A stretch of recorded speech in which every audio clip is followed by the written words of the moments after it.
Hallo ihr Kryptorianer, hier ist euer Oliver von der Wesley Cryptovision mit einem kleinen BRICS-Nachtragsvideo zu dem Summit, das letzte Woche stattgefunden hat. Wir wissen, BRICS wird wachsen zum 01.01.24 von jetzt 5 auf dann 11 Länder, während noch andere 34 Länder an deren Tür klopfen, um da rein zu wollen.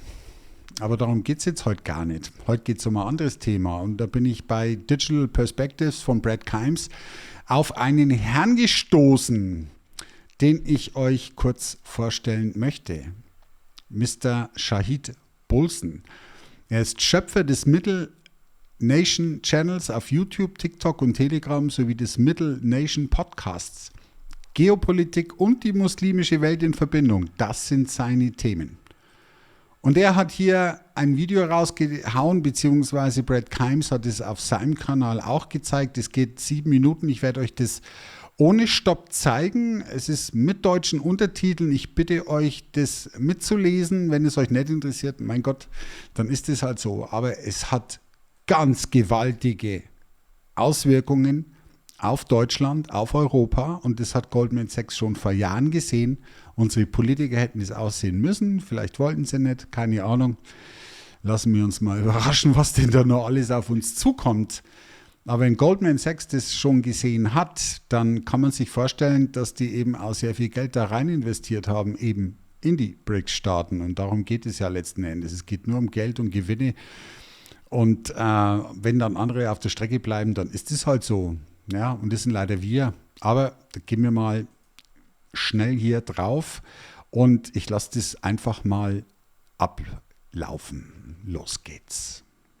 Okay, I don't want to be negative or to sort of dampen the collective enthusiasm that people have these days about the alleged emerging multipolarity in the world, but I think we sort of need a bit of a reality check. What we're seeing with the BRICS project, with multiple countries applying for or are interested in joining BRICS, and the talk about creating an alternative currency for trade between BRICS members and so on. I think we need to realize that this is not a phenomenon that is ambushing the US or the West. Many people, regular people, may not be aware of this, though it's not secret information by any means. Both the concept of BRICS and the term BRICS was launched by Goldman Sachs some 20 years ago. Goldman Sachs. There was a man named Jim O'Neill, who was the chief of Goldman Sachs back in 2001. And he coined the term BRICS and somewhat arbitrarily grouped Brazil, Russia, India, and China, and later South Africa together. Because he predicted that, largely because of demographics, that these economies would grow and overtake the G7 in importance within the next 40 years. He believed that globalization could not sustainably continue to be American-dominated because basically that was just too politically messy and too blatantly imperialistic. So Goldman Sachs created the idea of BRICS and marketed it as a brand, so much so that they even tried to trademark the word BRICS. So investment firms across the US and Europe, they bought the marketing, they bought the hype. And, BRICS investment funds were popping up all over the place. And eventually, even the governments of the BRICS nations actually formed a proper bloc. But this is a grouping that was willed into being by investors, by Goldman Sachs, by the private sector, and driven by a belief, which, if understood properly, was that global business had to free itself from Western and American centricity. The owners and controllers of global financialized capital outgrew the confines of patriotism. Company logos replaced national flags. So this project has been decades in the making. This shift has been planned for nearly half my lifetime. And it has been planned by the global financial elite. And now that same Jim O'Neill is calling for BRICS to create their own currency. Now, he's retired now, but he's still the voice of Goldman Sachs. So no one who matters is bothered about de-dollarization. This is what I've been saying for months now. Moving away from the dollar is part of the shift of the global economy being undertaken by the owners and controllers of global financialized capital. Hier nochmal, doch, muss ich mal kurz reinspringen. Also es war ja so, dass die BRICS-Länder sich vergrößert haben, aber es wurde noch nicht über eine gemeinsame Währung gesprochen. Mr. O'Neill hat vor 20 Jahren eben schon gesagt, BRICS wird hier multipolare Welt aufstellen, weil diese Länder einfach weg vom Dollar möchten. Und jetzt hat er eben nochmal betont, dass da auch eine gemeinsame Währung kommen wird und sie wird digital sein, eine reine Handelswährung. Auch wenn die jetzt noch nicht darüber gesprochen haben, heißt es nicht, dass es nicht kommt. Auch Indien und China habe ich heute früh beim SWR 1, kann ich so sagen, da war gerade das Thema, diese Konkurrenz zwischen China und Indien. Die haben immer so Streitereien an Grenzen auch, die sind sich nicht immer eins, aber die sind wirtschaftlich extremst verwoben und verbunden. China und Indien, auch wenn die öffentlich jetzt nicht so sagen, ja, und das machen wir nicht, weil es die Chinesen wollen und die Chinesen sagen, wir machen das nicht, weil die Inder dagegen sind, es ist denen völlig wurscht, hier geht es ums Geld und nichts anderes. Aber jetzt wieder zurück. The destabilization of Europe is a part of that shift as well. Over 130 billion euros of direct investment have exited Germany over just the past year, with only 10 billion coming in. Corporate bankruptcies in Germany are at record highs. The manufacturing heart of Europe is deindustrializing. And that's because the OCGFC have determined that Europe no longer holds significant promise in the future of the global economy. Meaning that they don't see sustainable profitability for themselves in Europe. And the cold hard reality is they're not wrong. But the colder and harder reality is that they, not the governments of Europe, get to decide that that means that Europe and the people of the West are superfluous. Because your value is determined entirely by your utility to the owners and controllers of global financialized capital. Bingo. Consider this. Europe's demographic collapse means that your only real remedy, potentially, is to ramp up immigration. Well, depending upon from which country you're talking about, between 40% to 60% of non-European immigrants to the EU are unskilled. So that doesn't actually help you very much. But in a way, it represents, instead of a knowledge transfer, an ignorance transfer from the global south to Europe, removing unskilled, unqualified people from the economies that the OCGFC are focusing on developing, unburdening those economies of their own superfluous citizens. Meanwhile, of course, the presence of immigrants also allows native Europeans to direct their hostility over their own redundance against foreigners, and conflict ensues. The OCGFC see all of you as insignificant.